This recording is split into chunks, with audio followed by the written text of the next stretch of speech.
Ma conférence sera autour de l'anesthésie du cérébro lésé. Pour introduire, l'hypertension intracrânienne est la principale indication neurochirurgicale, c'est chez le cérébro lésé. La prise en charge anesthésique du cérébro lésé va nous poser devant deux situations. Donc, soit c'est une anesthésie pour neurochirurgie dans le cadre de l'hémorragie intracrânienne ou l'hypertension intracrânienne, ou soit c'est une chirurgie extracrânienne. Donc, l'hypertension intracrânienne est une situation contraignante pour l'anesthésiste, puisqu'il doit en même temps traiter l'hypertension intracrânienne tout en permettant la chirurgie. Donc, moins l'HTIC dure, meilleur est le pronostic. Donc, l'objectif principal pour l'anesthésiste lorsqu'il anesthésie le cérébro lésé est de maintenir une pression de perfusion cérébrale optimale. Pour les objectifs de cette présentation, puisque la base de la prise en charge de cérébro lésé découle de la physiopathologie de la lésion cérébrale, on va expliquer la physiopathologie de la lésion cérébrale, comment anesthésier un cérébro lésé, puis comment hiérarchiser et prioriser la prise en charge en cas de lésion extracérébrale.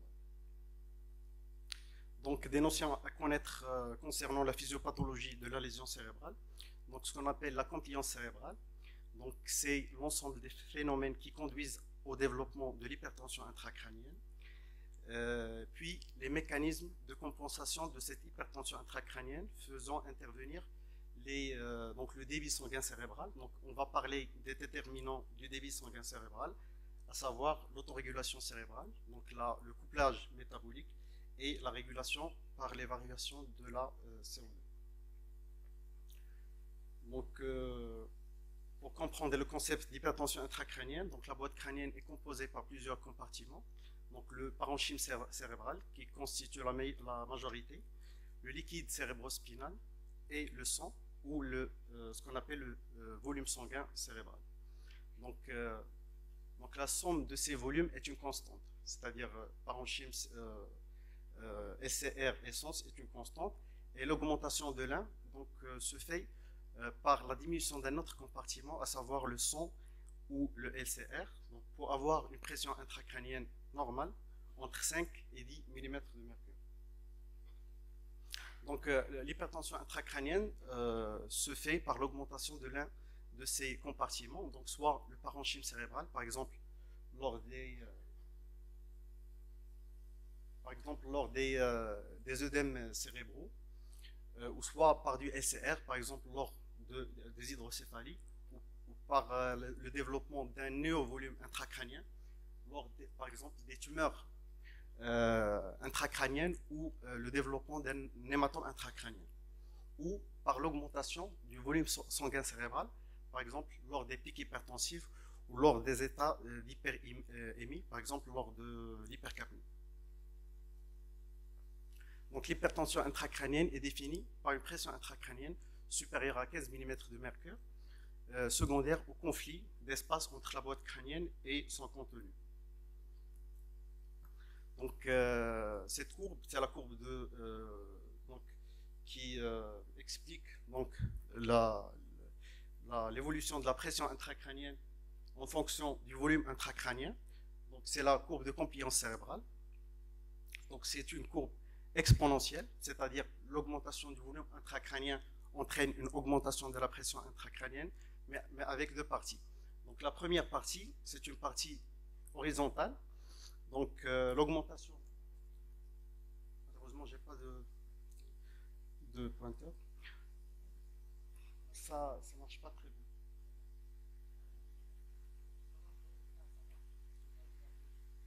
Oui, mais en tout cas, la première partie, c'est une partie horizontale où l'augmentation du volume intracrânien n'entraîne qu'une légère augmentation de la pression intracrânienne. Donc, la deuxième partie, phase de décompensation, c'est une phase de compliance cérébrale altérée où une légère augmentation du volume intracrânien entraîne une augmentation rapide de la pression intracrânienne. Donc, cette courbe montre la compliance cérébrale chez deux patients, donc avec des compliances cérébrales différentes. Donc, le premier patient en pointillé, il a une compliance cérébrale altérée, c'est-à-dire le risque, donc l'augmentation de la pression intracrânienne et le risque de décompensation de la pression intracrânienne et l'engagement cérébral est beaucoup plus important par rapport à un patient qui a une compliance cérébrale normale, et c'est la deuxième courbe. Donc, quelle est la conséquence de l'hypertension intracrânienne? C'est essentiellement l'engagement cérébral qui correspond donc au passage du parenchyme cérébral à travers des espaces anatomiques.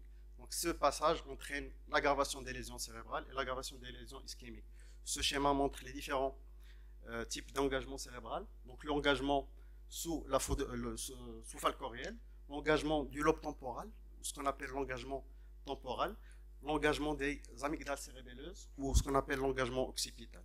Donc la deuxième conséquence de l'hypertension intracrânienne, c'est le baisse du débit cérébral parce que la pression de perfusion cérébrale est égale à la pression artérielle moyenne moins la pression intracrânienne et donc le risque c'est l'ischémie cérébrale.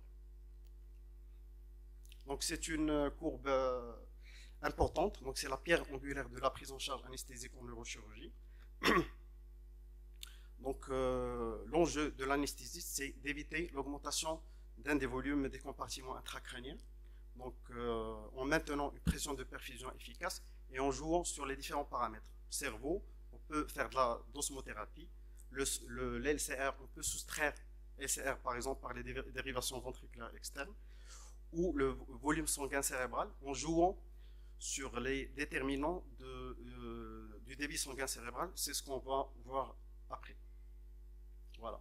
Donc les différents déterminants du volume sanguin cérébral, c'est l'autorégulation cérébrale, c'est le couplage métabolique et c'est les variations par rapport aux variations de la CO2. Donc c'est quoi l'autorégulation cérébrale? C'est une réponse vasculaire cérébrale aux variations de la pression artérielle. C'est un mécanisme physiologique qui permet le maintien d'un débit cérébral constant malgré les variations de la pression artérielle moyenne. Donc c'est un phénomène complexe qui fait intervenir beaucoup de paramètres. Donc, et dans certaines situations pathologiques, notamment l'hypertension intracrânienne, l'hypoxémie ou l'hypercapnie, on peut avoir une altération de cette autorégulation. Donc c'est la courbe d'autorégulation qui montre les variations du débit sanguin cérébral par rapport aux variations de la pression artérielle moyenne. Donc entre 50 et 150 mm de mercure de pression artérielle moyenne, le débit sanguin cérébral est constant. C'est-à-dire, donc en cas de baisse,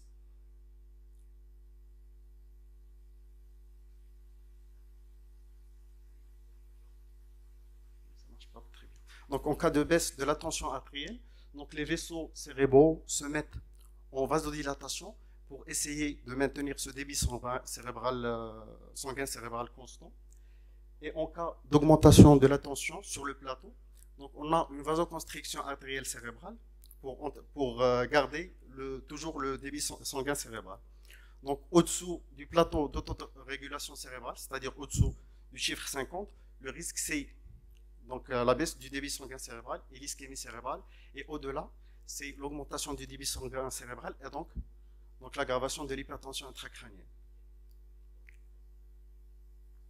Donc c'est une courbe à garder en tête, surtout pour les gens qui font de la neuroréa et de la neuroanesthésie.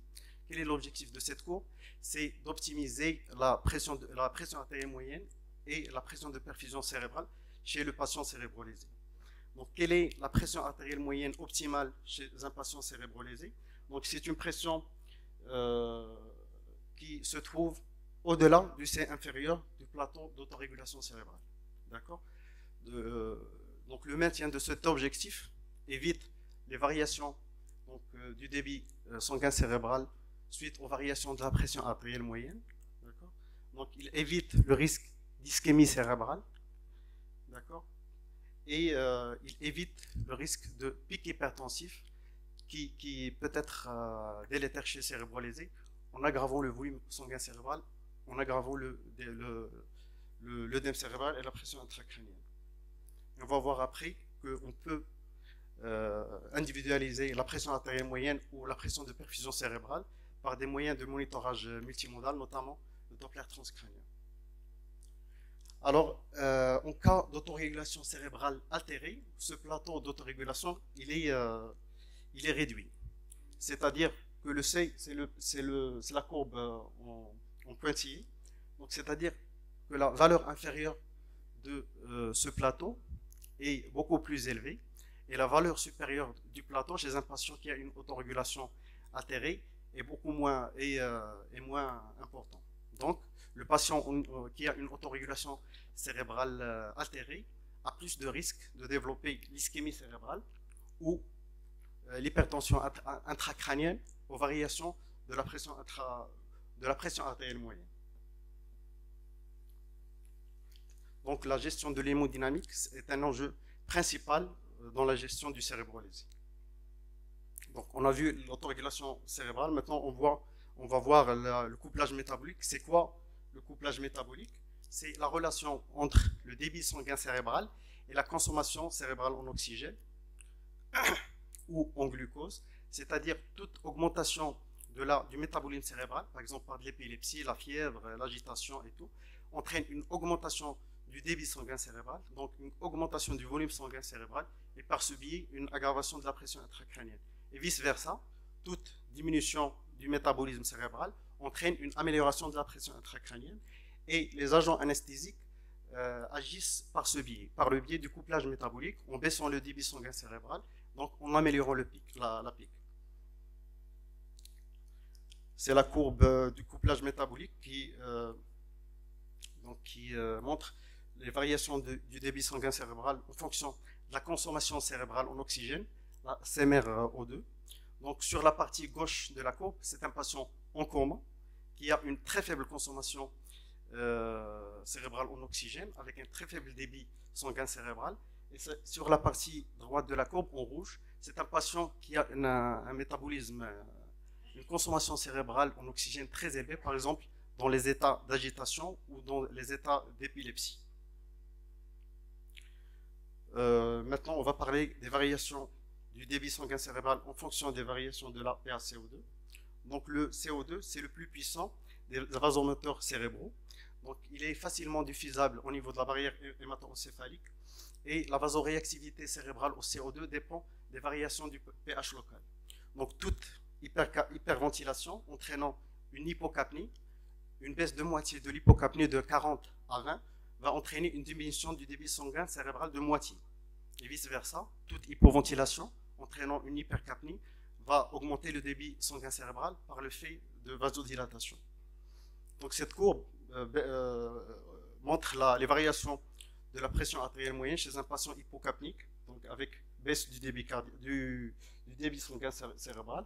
Chez les patients hypercapniques, on aura une augmentation du débit sanguin cérébral.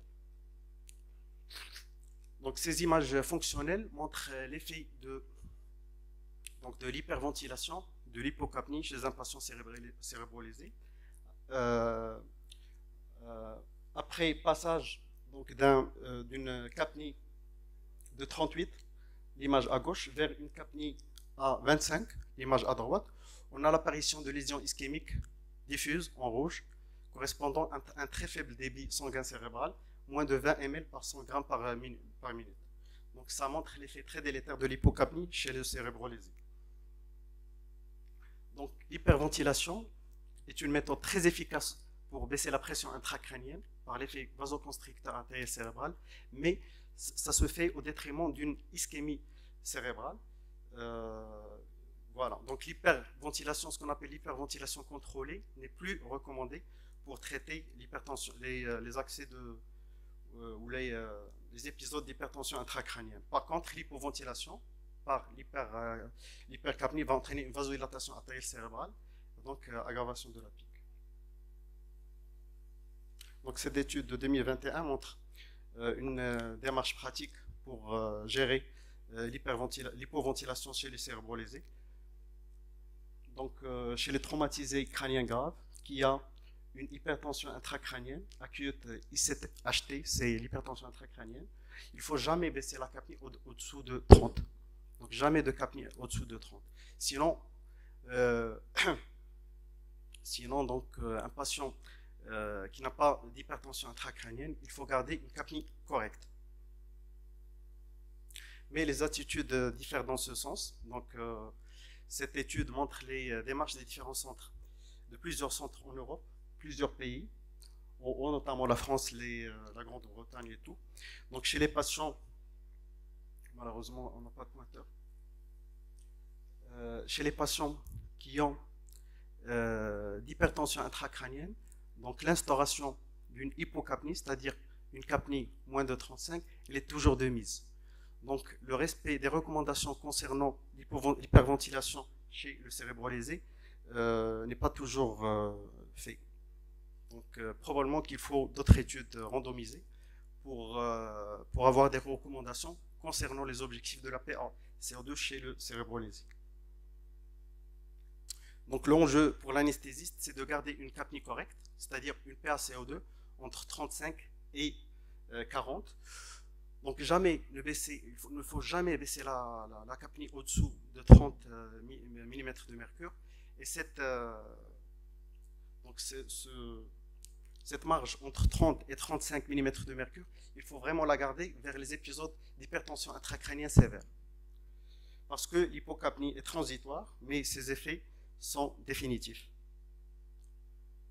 Donc, arrivons à l'anesthésie du cérébro-lésé. Donc, l'objectif de l'anesthésie chez le cérébro-lésé, c'est la protection cérébrale. Donc, il faut gérer l'hypertension intracrânienne. Il faut maintenir une pression de perfusion cérébrale tout en prévenant les agressions cérébrales secondaires d'origine systémique. Donc, la réanimation péropératoire. Donc, on ne peut pas dissocier anesthésie du cérébro-lésé et réanimation du cérébro-lésé. Donc, c'est une continuité de soins. Donc, d'où intérêt ou importance des transmissions entre l'équipe de réanimation et d'anesthésie concernant le cérébro-lésé. Donc, la prémédication est proscrite chez le cérébro-lésé, vu le risque d'hypercapnie suite à l'hypoventilation et donc l'aggravation de l'œdème cérébral. Donc, on ne prémédique pas un cérébro-lésé. Donc, l'anesthésie commence par une évaluation préopératoire, neurologique bien évidemment, mais aussi des autres organes, puisque les complications ou les manifestations extra-respiratoires sont fréquentes chez le cérébro-lésé, suite à l'activation sympathique, suite à la décharge catécholaminergique et la réponse inflammatoire systémique, on aura des complications d'ordre cardiovasculaire, respiratoire ou métabolique. Donc lorsqu'on évalue un cérébro-lésé, l'objectif c'est de dépister une hypertension intracrânienne. Donc il faut une évaluation clinique par l'état de conscience, le score de GCS, qui est très bien corrélé au risque d'hypertension intracrânienne, puisque un patient qui a un GCS supérieur à 13 a moins de 3% de risque de développer ou bien d'avoir une hypertension intracrânienne. Et un patient qui a un GCS entre 9 et 12, il a moins de 20% de risque d'avoir une hypertension intracrânienne. Il faut évaluer les pupilles et il faut faire attention au réflexe de Cushing, qui associe réflexe de Cushing chez le cérébro-lésé, donc il associe pic hypertensif et bradycardie, et c'est pas une réaction, c'est pas une sorte de réaction à l'hypertension intracrânienne, mais ça témoigne d'une ischémie du tronc cérébral et d'une souffrance du tronc cérébral est un état de pré-engagement. Donc il faut faire attention à ce réflexe. Parfois, la clinique est pauvre et le seul moyen de diagnostiquer l'hypertension intracrânienne, c'est le scanner cérébral. Et il faut faire attention aux patients qui parlent et qui meurent. Et nous, on arrive parfois à admettre des patients, par exemple, en réanimation, qui sont parfaitement conscients, mais qui ont des lésions scanographiques avec un profil très évolutif. Par exemple, les lésions temporales ou frontales, qui peuvent rapidement passer d'un GCS de 15 à un état de coma. Donc les principaux signes qu'il faut chercher au scanner, les signes d'HTIC, c'est la compression des citernes de base. Malheureusement, je n'ai pas mis d'image scanographique. C'est la déviation de la ligne médiane, c'est la présence d'une lésion avec effet de masse. Donc concernant les manifestations extra-neurologiques, donc la complication respiratoire est la complication extra-neurologique la plus fréquente. Le plus souvent, il s'agit d'une infection pulmonaire secondaire à l'inhalation bronchique. Il faut faire attention dans le contexte polytraumatisme au pneumothorax ou bien à la contusion myocardique. Un mot sur l'œdème pulmonaire neurogénique, donc qui est une entité assez fréquente chez le cérébro-lésé, dont la physiopathologie est multifactorielle, notamment une lésion de la barrière alvéolo-capillaire et une part de la cardiomyopathie aussi. Donc son incidence est de 30%, peut arriver jusqu'à 30% chez le cérébro-lésé. elle est corrélée à la gravité de la lésion cérébrale et elle s'améliore après amélioration de l'HTIC. Donc un cerveau lésé qui désature, il faut penser à l'œdème pulmonaire neurogénique. Donc pour l'évaluation cardiovasculaire, la lésion cérébrale entraîne un état d'hyperdynamie suite à la stimulation sympathique avec tachycardie, pic hypertensif, parfois des modifications ECG qui peuvent mimer une ischémie myocardique ou carrément une vraie défaillance cardiaque ou la cardiomyopathie de stress ou ce qu'on appelle la cardiomyopathie de Takotsubo. L'hypovolémie est fréquente dans ce contexte vu l'hémorragie, l'administration de l'osmothérapie ou carrément un diabète insipide. Donc il faut faire attention à l'hypotension péropératoire chez le cérébro-lésé puisque elle est fréquente, donc elle est de l'ordre de 30% chez le traumatisé crânien. Elle peut entraîner l'aggravation des lésions secondaires, de lésions initiales et l'aggravation de l'œdème cérébral. Et Pietro Paoli a objectivé dans une étude ancienne que l'hypotension, que le traumatisé crânien qui fait de l'hypotension péropératoire a un taux de mortalité de 82% par rapport à un taux de mortalité de 32% chez les patients qui n'ont pas fait d'hypotension. Donc là, l'hypotension est très péjoratif chez le cérébro-lésé. On sait que le tonus sympathique exacerbé chez le cérébro-lésé, pour maintenir une pression de perfusion cérébrale, sera inhibé par l'induction anesthésique et en plus des modifications rapides de la tension artérielle dans le contexte périopératoire. Donc on ne peut pas envisager d'anesthésier un cérébro-lésé sans monitorage invasif de la tension artérielle, sans que ça retarde la prise en charge anesthésique. Par exemple, un patient qui est à risque d'engagement, mydriase à risque d'engagement, ou qui fait un choc hémorragique, on peut se passer de la pression invasive parce que l'urgence est extrême. Donc quel est l'objectif tensionnel chez le cérébro-lésé? Donc l'objectif tensionnel est d'avoir une pression artérielle systolique supérieure à 110 mm de mercure. Et cet objectif tensionnel prime sur la réanimation hypotensive du choc hémorragique.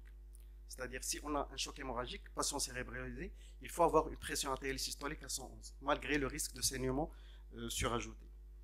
Attention à l'HTA au pic hypertensif chez le cérébro-lésé, puisque il ne faut pas baisser la tension artérielle chez un patient qui fait une hypertension intracrânienne sévère.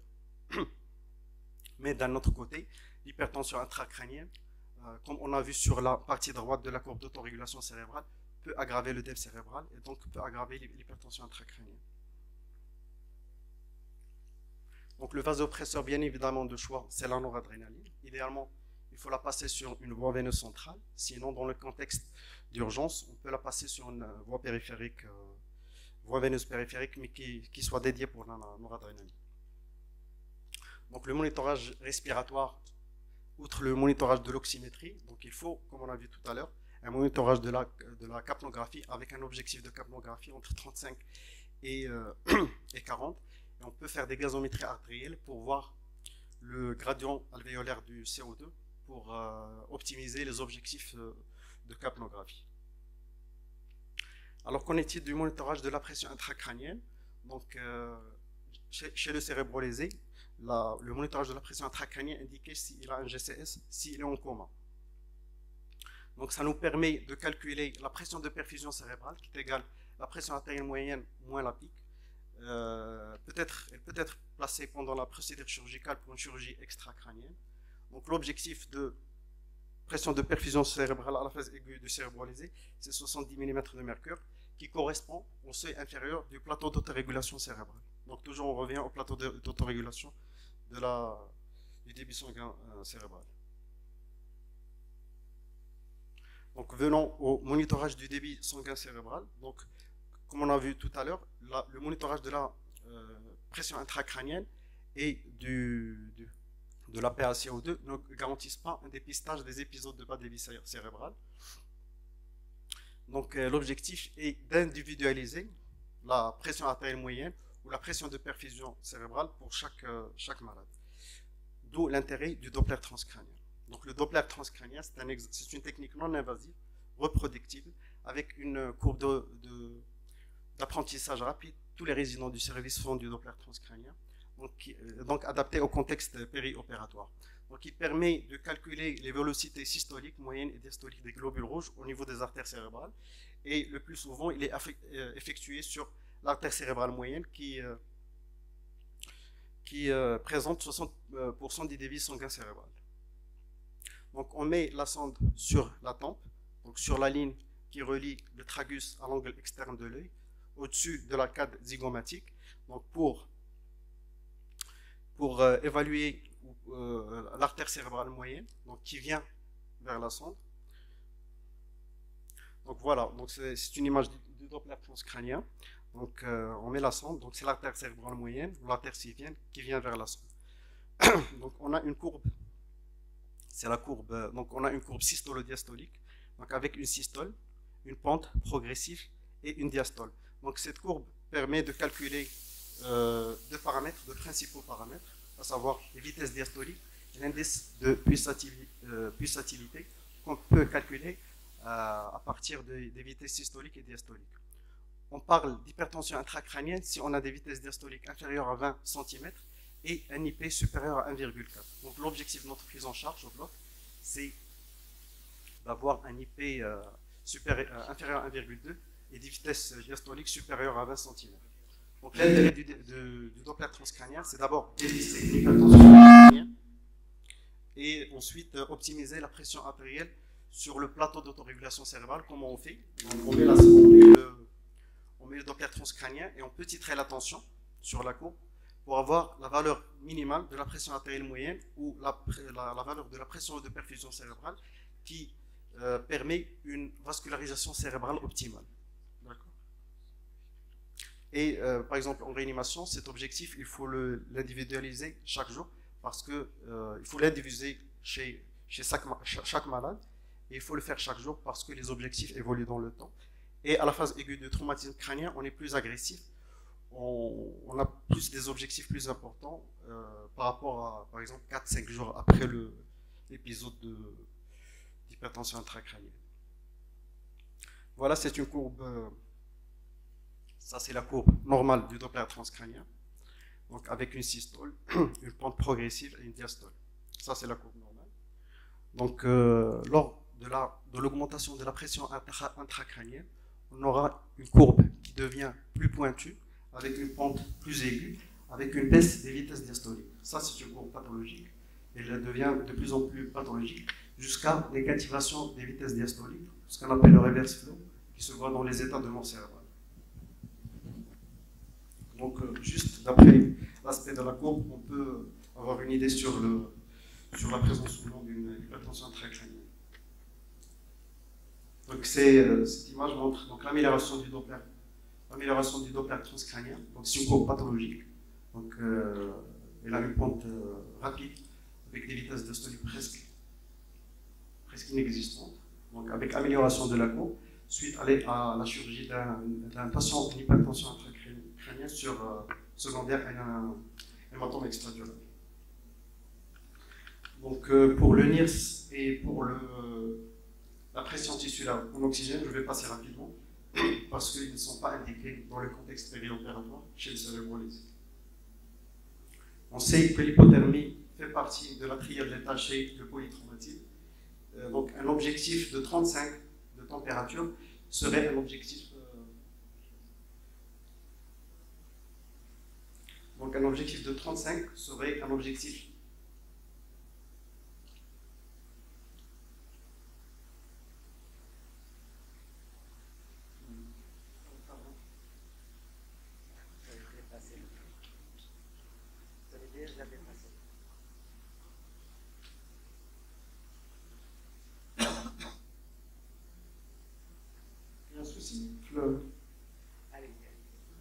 C'est bon, merci. Donc un objectif 35 degrés serait raisonnable. Donc ça permet la protection cérébrale, la diminution des risques d'aggravation de l'hémorragie dans le contexte polytraumatique. Donc l'agent anesthésique, il n'y a pas d'agent anesthésique idéal. Donc tous les agents anesthésiques valent. Donc ils permettent une diminution de la consommation cérébrale en oxygène, une diminution de la pique, ils préservent l'autorégulation cérébrale et et la réactivité concernant les halogénies. Donc, au-delà d'une concentration alvéolaire minimale, tous les halogénies, c'est pour montrer l'effet des halogénies sur le débit sanguin cérébral. Donc, tous les halogénies entraînent une baisse du débit sanguin cérébral. Mais au-delà d'une concentration alvéolaire minimale, on a une augmentation du débit sanguin cérébral par l'effet vasodilatateur et le sévofluorane en jaune et l'halogénique le moins vasodilatateur. Dans ces conditions, en absence d'HTIC, on peut utiliser un halogénique et idéalement, il faut utiliser le sévofluorane. En présence d'HTIC, il ne faut jamais utiliser, il faut proscrire l'halogénique et l'anesthésie intraveineuse doit être exclusive. Protoxyde d'azote, il est contre-indiqué dans le contexte de neurochirurgie. Pour les hypnotiques, donc, comme on l'a dit tout à l'heure, par l'effet de couplage métabolique, il entraîne une baisse de la pression intracrânienne. Donc le thiopental est adapté dans le contexte d'hypertension intracrânienne réfractaire. Le propofol, elle a les mêmes effets, mais il faut faire attention aux bolus à l'induction qui entraînent une détérioration hémodynamique. En entretien, il est très bien toléré. Donc l'étomidate, idéal pour l'indication, pour l'induction, vu son effet hémodynamique modeste. La kétamine, qui a été longtemps contre-indiquée en neurochirurgie pour ses effets métaboliques, on peut l'utiliser sans souci. Donc les dernières études ne montrent pas d'augmentation de la pression intracrânienne lors de l'utilisation de la kétamine. Tous les morphiniques se valent. Ils entraînent une légère augmentation de la pression intracrânienne par leur effet vasodilatateur suite à l'hypotension induite par les bolus. Donc l'induction anesthésique, on considère tout cérébrolésé comme un patient à estomac plein, donc il doit être fait à séquence rapide. Donc idéalement étomidate et kétamine, avec un intérêt à la lidocaïne à la dose de 1,5 g par kilo, 2 minutes avant l'intubation. Ça permet une stabilité de la pression intracrânienne. Donc l'entretien anesthésique, je passe rapidement. Donc pour la position de la tête, il faut garder la tête toute droite pour ne pas aggraver ou compromettre le retour veineux, qui est un déterminant du volume sanguin cérébral. Alors pour la détente cérébrale, en cas d'HTIC, on aura besoin d'une osmothérapie en attente d'une chirurgie. Donc les deux molécules utilisées, c'est le mannitol et le sérum salé hypertonique. Les deux molécules se valent, il n'y a pas de différence. Il ne faut pas administrer de soluté hypotonique chez les cérébrolésés, notamment le sérum glucosé sans surajouté ou le ringer lactate, parce que ça aggrave l'œdème cérébral. Donc les troubles de la coagulation sont fréquents chez le cérébrolésé, donc on a des objectifs de plaquettes à 100 000 chez le cérébrolésé et un objectif de TP de 60%. Donc un mot sur le réveil, qui est une étape très critique chez le cérébrolésé, où on sait que les modifications physiologiques lors du réveil entraînent une aggravation de l'hypertension intracrânienne. Donc il faut réveiller un patient normotherme, il faut prévenir les vomissements post-opératoires qui sont fréquents chez les cérébrolésés, avec une analgésie optimale. Donc stratégie du réveil, si les lésions sont minimes ou la chirurgie est correctrice d'une hypertension intracrânienne, par exemple un extradural sans lésion intracrânienne majeure, on peut réveiller le patient dès la salle de réveil pour une évaluation neurologique et pour détecter une complication neurologique précoce. Sinon, le réveil doit être différé, généralement en réanimation. Pour l'exercice, l'acide tranexamique, donc si les études ont montré leur effet bénéfique dans le cadre de l'hémorragie traumatique ou dans le cadre de l'hémorragie de délivrance, il était raisonnable de l'évaluer chez les cérébrolésés. Dans ces conditions, donc plusieurs études ont été réalisées avant 2019 qui n'ont pas montré d'effet bénéfique chez le traumatisé crânien, et l'étude CRASH 3 en 2019 qui a été réalisée chez le traumatisme crânien avec un GCS inférieur à 12 n'a pas montré de différence sur les critères de mortalité, mais avec une amélioration de la mortalité chez un sous-groupe qui a un GCS supérieur à 9 ou gardant une réactivité pupillaire. Et cette étude surtout n'a pas montré d'effet secondaire de l'acide tranexamique chez les cérébrolésés, qui est un élément très important, notamment les effets thromboemboliques. S'il vous plaît, il faut conclure. Vous avez dépassé le temps. Je parle rapidement, une minute. 5 minutes. Une minute. Donc, en on est confronté en traumatologie et cérébro-léger à des chirurgies extracrâniennes chez un patient à risque d'hypertension intracrânienne. Par exemple, un patient traumatisé crânien avec des lésions diffuses de l'HTIC, avec une fracture par exemple de la jambe ou de la main, est-ce qu'il faut l'opérer ou non? Donc il faut toujours hiérarchiser la prise en charge chirurgicale en fonction du degré de l'HTIC, en fonction du risque hémorragique péropératoire. Et il ne faut accepter qu'une chirurgie, qu'une urgence vitale, dans le cadre du damage control. Donc le concept de damage control contre-indique toute, en phase d'HTIC, toute chirurgie qui n'est pas hémostatique. Et je conclue, donc l'anesthésie du cérébro lésé doit répondre aux exigences de réanimation du cérébro lésé. Il n'y a pas d'agent anesthésique idéal, tous les agents anesthésiques se valent. L'objectif principal est la protection cérébrale. Il faut respecter la balance énergétique du cerveau, maintenir une pression de perfusion cérébrale adaptée au contexte d'hypertension intracrânienne pour un meilleur